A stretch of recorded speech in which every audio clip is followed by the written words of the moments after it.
Hello everyone, I'm Debbie Polachek. I am a Stampin' Up! Demonstrator. Today we're going to be working on Christmas ornaments. Every year I make rosettes for my family. We'll decorate the front in another video, but anyway, I'll show you different ways that I prepare these rosettes. So that's what we'll have in this video. So let's get started. Okay, now I'm going to be making my rosettes, and what half-inch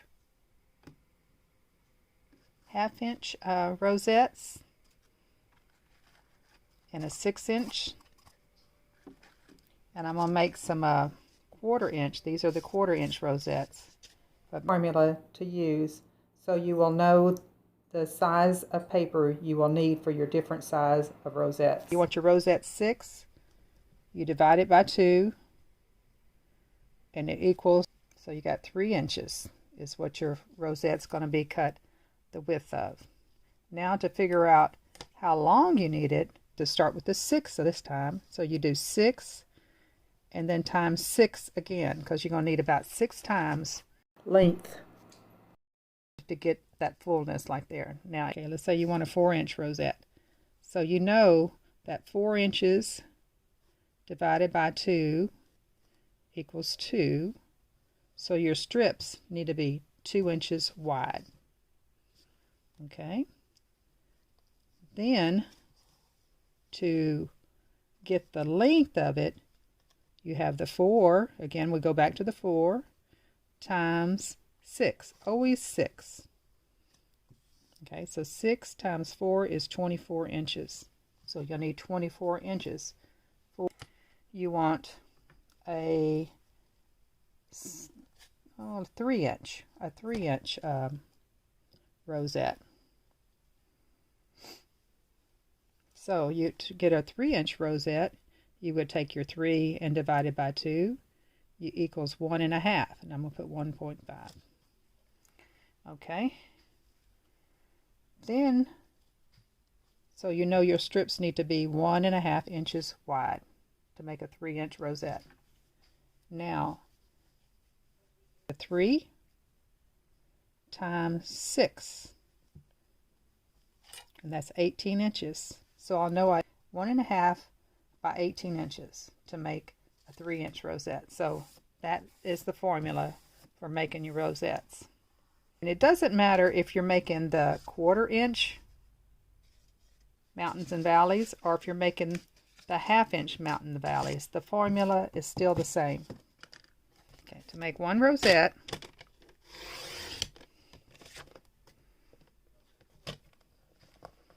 I need 3 strips, 3 inches by 33. It's 3 inches short of the 36 inches, but that's going to be okay. It doesn't have to be exact. It won't be quite as full as the other one, but that's okay. So I'm going to go ahead and do that. Now I'm going to take my cardstock on both of these, and I'll do it separately, but I'm going to take this and I'm going to make my 1/2 inch grooves. Here you see me doing 2 of the 3-inch strips together in the same piece. I like to do the scoring and then cut if I can, all the way across the lengthwise of my cardstock. I would do the same thing if this is designer series paper. I would do it in the very same way. Now see, I just jumped that. It's easy to jump your little grooves on cardstock.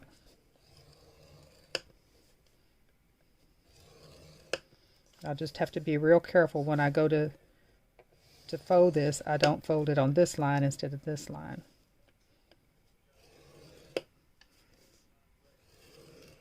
Okay, and for me it's easier to flip it at a certain point, because the further I get over here, the sloppier I get for some reason. Now to do the 1/4 inch mountains and valleys, you would do it the same way, but you would do it every 1/4 inch instead of every 1/2 inch. If I was working with a 12-inch paper and making the same thing, I would have my paper 12 inches by 9 inches. I need 3 of those as well. Thank you for helping my channel grow. by sharing, subscribing, and giving me your thumbs up below. Now I'm going to go ahead and cut the strips here. All the grooves are going this way. Paper trimmer. Okay.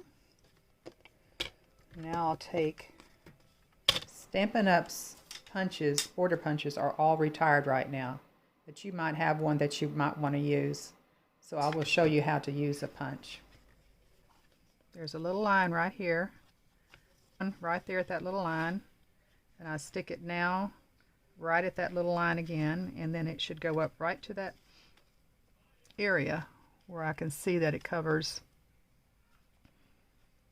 goes into that area that is on the guide here.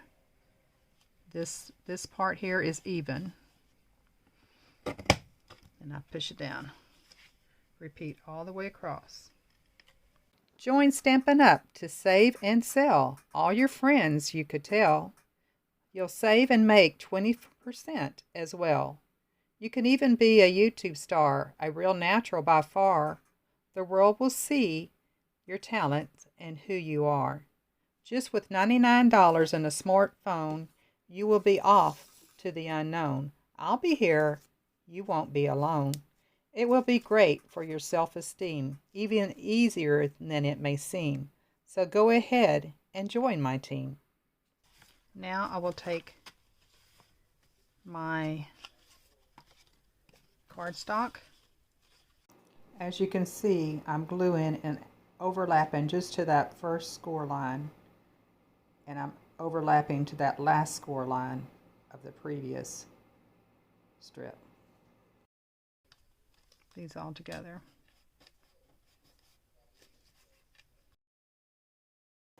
Listen to the end of the video and you will see how you can receive a free catalog along with a free gift. If I was gluing lace, this would be the time that I would glue lace, and I would need this, since this is 33 inches, so that's how much lace I would need to glue across this whole area here. And I went ahead and just used hot glue, just ran a bead of hot glue, laid my lace on top of it, and squished it down. If you need to use your little rubber mat over the top of it so you don't burn yourself. Okay, what I'm going to do, I'm going to take this about halfway, my halfway point. That doesn't have to be that way, but that's just the way I like to do it. And I'm going to fold that up. Then I'm going to take this and put this for where my next one will be my mountain. That's going to be a mountain valley, mountain valley. I'll just pinch this together and then fold that over my end of my table here, so I can get that next groove. I'm doing it on this pad, but it'd be better if I did it on the end of my table. I'll show you.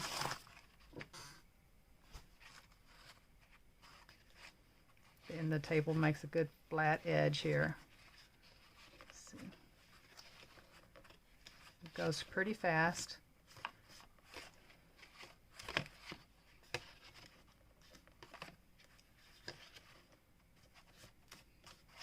And you want to squeeze this as tight as you can. Either squeeze it or push it, whatever it takes to get it squeezed down enough. The more you squeeze this down, the easier it will be to get your rosette to lay when you go to glue it. Okay, now I'm going to let it go. And when I let it go, I'm looking for it to kind of lay flat when I do that. If it doesn't, and it starts, and that means I need to go ahead and take it and squeeze it more, because I want it to be nice and easy to bend that way. Okay, I'm going to do the same thing here. Just flip it around and do my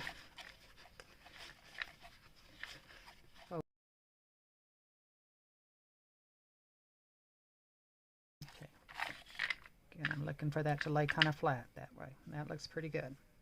Now I'm going to take these two pieces Sometimes when you take these two pieces, they match up.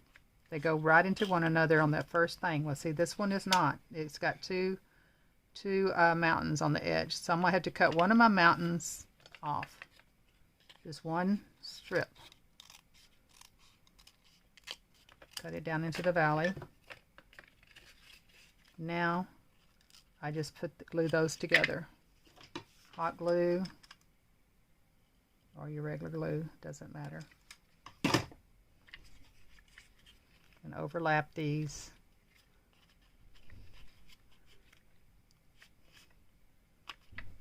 So they, yeah, so you got the continuous mountain and valleys.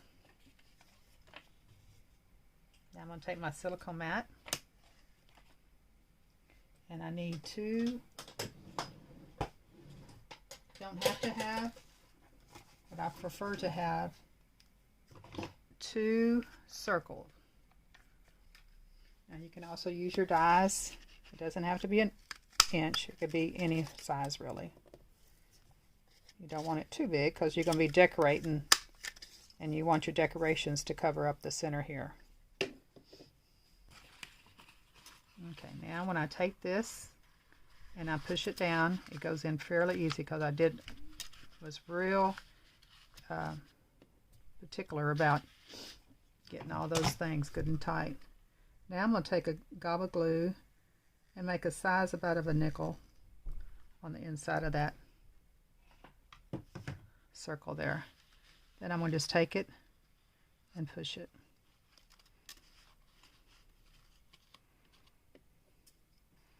Next, I'm going to go ahead and take some more hot glue and put it around the outside of that.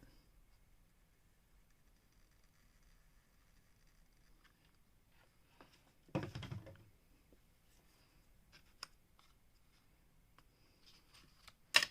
going to take it and push this down. I'm pressing this in the center, pressing it together.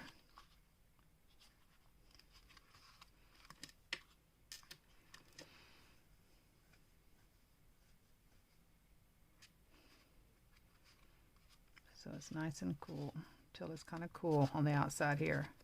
Once it gets cool on the outside here, it's not going to be really cool off this mat, but yeah, I believe you'll still be able to flip it okay. Well, that time it was. Okay, now I'm going to go ahead and take some glue and glue this.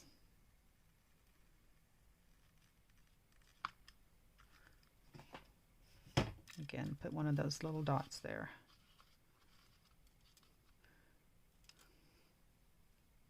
Cool.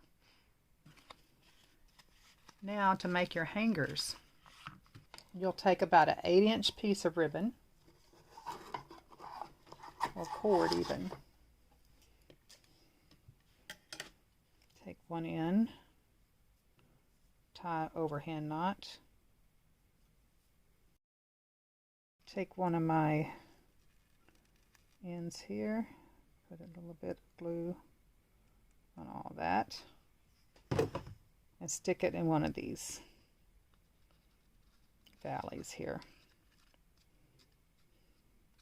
This was going to be the back of my, now I've got a little hanger for the tree. These would be cute on top of presents as well. Okay, now I'm going to go ahead and make a 4-inch instead of a 6-inch. I want to make a 4-inch rosette, and I'm going to score it at 1/4 inches and have it, and I'm going to glue this to the top of this one. So I'll be back when I get that one together. I'm going to put it together the exact same way as I did this one. Okay, I've got my 1/4 inch one ready to go, and as you can see, it's the valleys and mountains and valleys look like they're pretty good shape here. So hopefully when I turn this over, it will know where to go.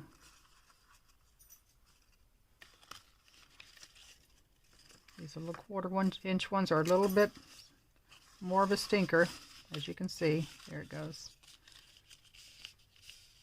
Now we got it pretty well lined up. I think that will go in there pretty good. So I'm going to go ahead and make my dab of glue for the center.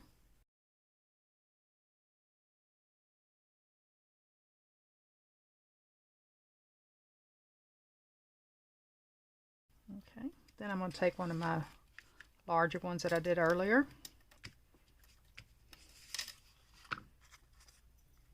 And I'm going to just glue that on top of it. Boy, that twirled around like a little top. I wonder why I did that. It's cool, isn't it?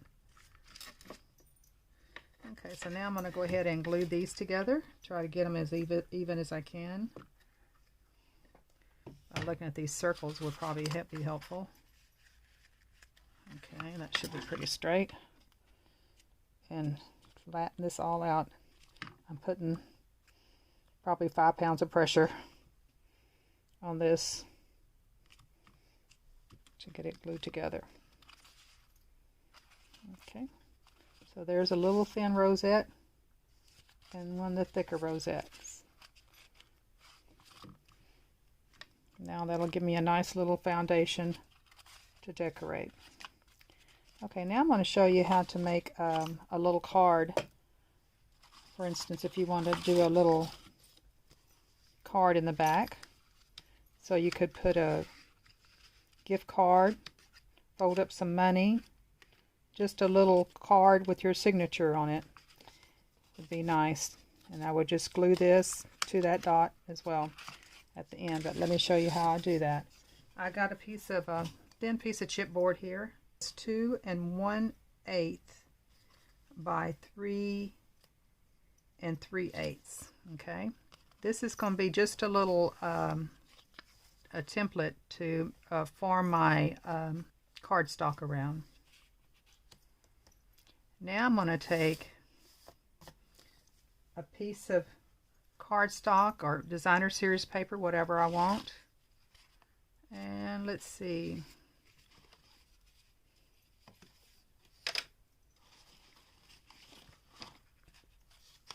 I think I'm gonna, if I have another piece of this, or even a different color, I think I'm gonna go ahead and do a plaid. And see, what plaid do I want to use?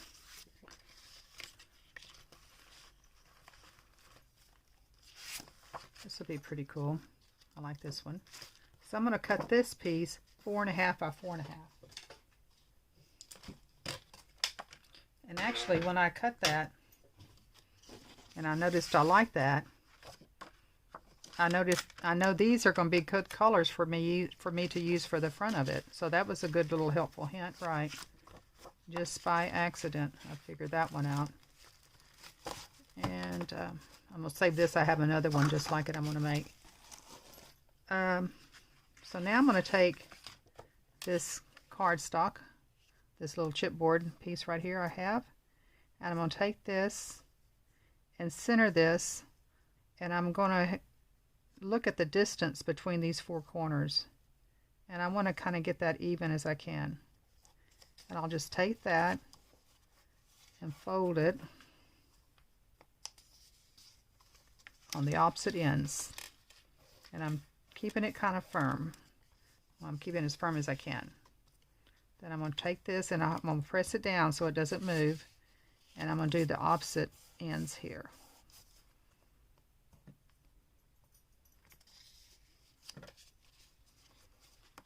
Okay, then I'll take that out, my little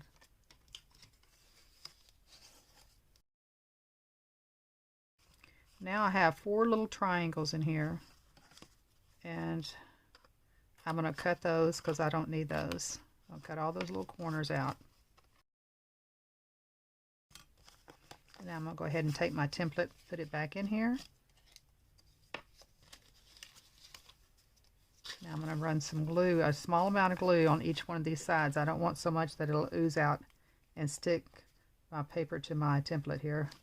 Just enough to glue the other side down.